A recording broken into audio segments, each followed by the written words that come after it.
Hashtag wishing you happiness. Hi, how are you? Okay ra ka?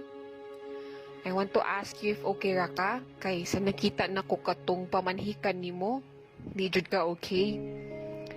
Kung pwede pa lang unta, I want to hug you and cry for you.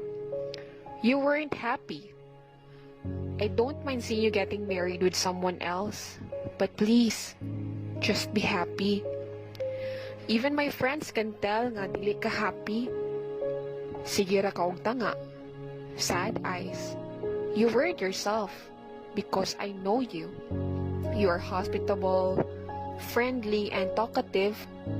But that time, you just sat down and tulala, walang imik. I hope we are just misunderstanding things because even my friends told me that you didn't look happy. You were sad. Why? Upon knowing na magminyo na ka, I was hurt. But I was also hoping na unta happy ka. So I went to your pamanhikan to pay respect not only to your family, but also to you who is my friend and my once special person. I know that I wasted a lot of opportunities to be with you, but I was hoping that you'd be happier with someone else other than me who can give you that happiness. Pero nganong ing-ato? Nganong di ti ka makita nga happy?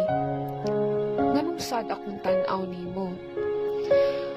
My human diary, you are the best thing that ever happened to me in 2019. So I wish you nothing but happiness in life. I am so happy for you that you will finally tie a knot. Pero, please, be happy. Di na ko gusto makita ka nga sad, kay ako ang maghilak.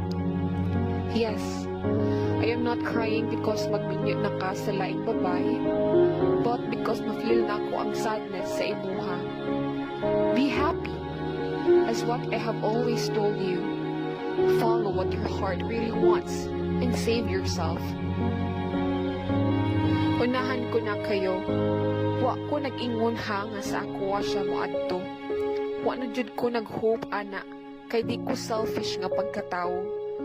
Gusto lang nako ma-happy siya ug di nako gusto mag-end up siya being sad just like sa mabasa nako sa ubang confessions diri because that's the least version of him that I want to witness.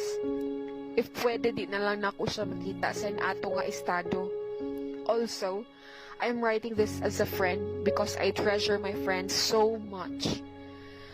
To the woman, bisag bago pa mo nagkaila, I hope you love him and will always love him. Treasure him because he is for keeps. Iningatan ko yan dati. Hinatdan pa og tambal pag magkasakit. Please, always make him happy. Ug ayaw siya pasakiti, kay bisan bugoy na, maayo kayo na nga tao. Thank you.